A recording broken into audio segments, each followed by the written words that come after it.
Salut, c'est Matt et bienvenue dans la série Road Matt.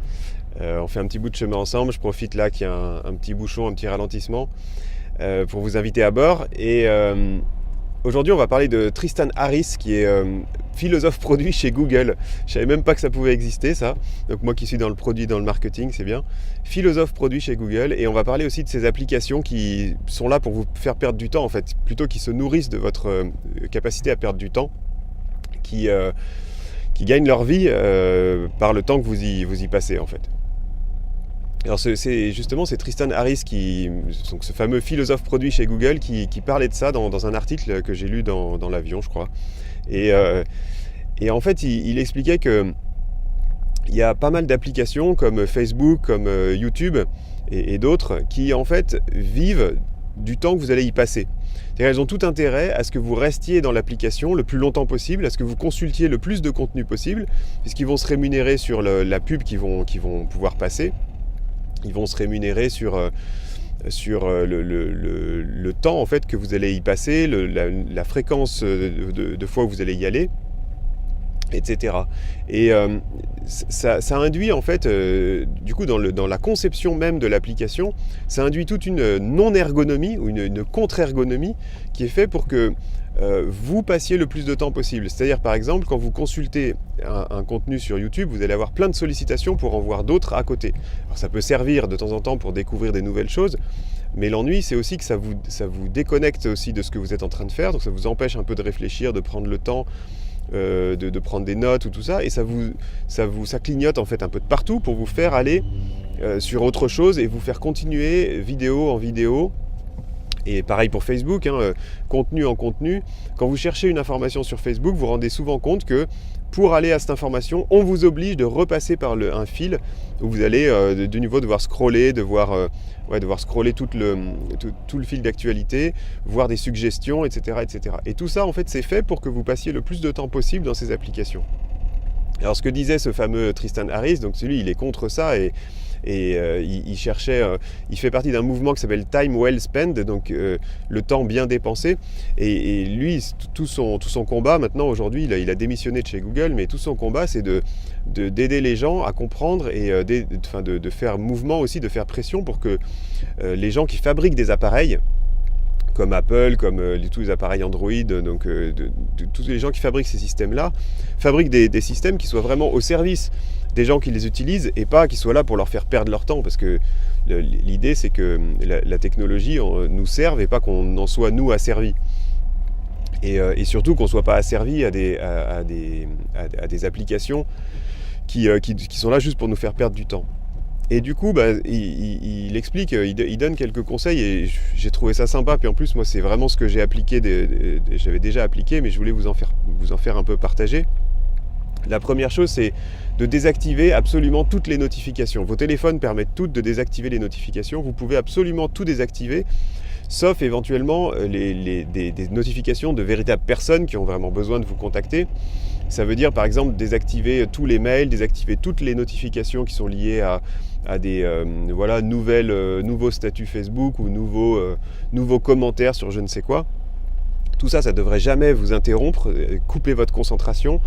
Pourquoi ? Parce que quoi que ce soit que vous soyez en train de faire, ces petites sollicitations, ces petits machins qui clignotent là de partout, ça vous incite à sortir de ce que vous êtes en train de faire, à ne pas rentrer profondément dans votre concentration et ne pas... ça vous coupe de ce que vous voulez faire et de ce que vous devriez réellement faire. Donc ça, c'est tout à désactiver. Moi, c'est ce que j'ai fait.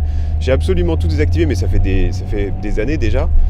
Je reçois aucune notification de mail, par exemple. Pour moi, le mail, c'est froid. Ça doit être traité quand je l'ai décidé.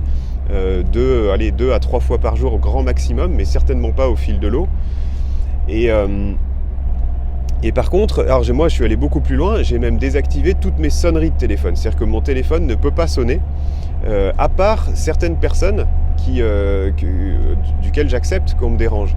C'est-à-dire que quelqu'un qui m'a jamais appelé ne peut pas m'appeler. Ça va sonner blanc en fait, ça va sonner une sonnerie qui fait aucun bruit, donc ça va quand même, le téléphone va se réveiller, mais je ne l'entendrai pas si je ne l'ai pas à côté de moi.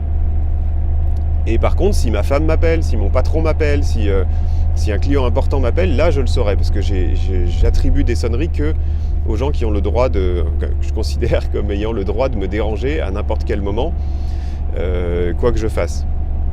Mais en limitant en fait le nombre de personnes qui peuvent me déranger, eh ben, j'ai beaucoup plus de temps de concentration et de temps de qualité. L'autre chose, en fait, c'est de réorganiser tout son bureau. Alors le bureau, du coup, l'écran d'accueil de votre téléphone, mais il y a aussi le bureau de travail sur votre ordinateur, et d'avoir le moins d'icônes possible, évidemment, mais aussi d'avoir que des icônes qui viennent déclencher une application de travail, c'est-à-dire, je sais pas moi, le GPS, ou si c'est votre téléphone, ou je sais pas, une application pour prendre des notes, par exemple, des applications de travail, et pas des applications de loisirs. Les Facebook et les machins, moi, la plupart, je les ai enlevés. Et si je les conserve, par exemple YouTube, j'aime bien le conserver parce que moi aussi je consulte des contenus sur YouTube et j'aime bien ça. Mais je mets ça plutôt sur un deuxième écran, voire à l'intérieur d'un dossier, pour pas être tenté de l'ouvrir juste parce que je suis là en mode un petit peu zombie et que j'ai envie de me détendre, et du coup je vais faire ça par réflexe. Surtout s'il y a une petite pastille de notification dessus pour dire qu'il y a un contenu nouveau qui est là et qui m'attend et qu'il faut absolument que j'y aille. Donc voilà, ça c'est les deux trucs qui me servent vraiment, qui permettent de gagner un temps fou, qui permettent de garder sa concentration. Et je crois que c'est vraiment la maladie du siècle, c'est trop de sollicitations. On ne sait plus en fait passer du temps à rien faire. Moi je vous ai peut-être déjà dit, je me lève tous les matins à 6h. De 6h à 7h, je suis tranquille parce que mes enfants se lèvent qu'à 7h15 à peu près. De 6h à 7h, je ne prévois absolument rien. Je fais un petit peu de sport par exemple, parce que tôt le matin, parce que j'ai besoin de me réveiller tout simplement. Mais après, je ne prévois rien. C'est du temps en prière, c'est du temps avec Dieu, c'est du temps... je ne prévois pas quelque chose. Et c'est hyper, hyper précieux. C'est ce qui me permet d'avoir des idées, du temps pour moi, d'avoir du temps pour méditer un verset, quoi que ce soit que Dieu met devant moi. Mais je ne prévois rien, et des fois, je fais juste rien. Et essayez si vous n'avez jamais fait, c'est hyper précieux. On passe son temps en fait à vouloir optimiser chaque seconde, chaque minute, et à bouffer un contenu, un autre. Et vraiment bouffer, c'est le mot, quoi. C'est consommer, mais de façon un peu compulsive, du contenu.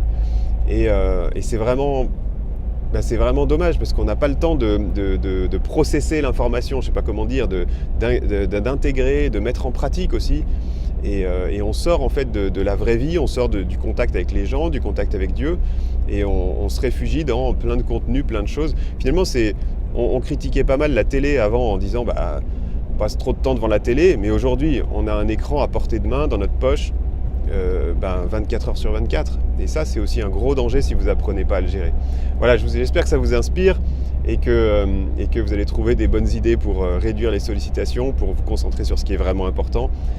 Je vous souhaite que toute cette journée puisse être à la gloire de Dieu et je vous dis à bientôt. Ciao. Si tu aimes, clique sur j'aime, c'est la façon la plus simple de partager et d'inspirer d'autres personnes. Je t'invite aussi à t'abonner pour ne pas louper les prochains épisodes et pour oser changer tout ce qui doit changer dans ta vie. Tu peux aussi me retrouver sur entrepreneurchrétien.com pour plus d'outils et de ressources pour mettre tes talents en action pour la gloire de Dieu. Alors à bientôt.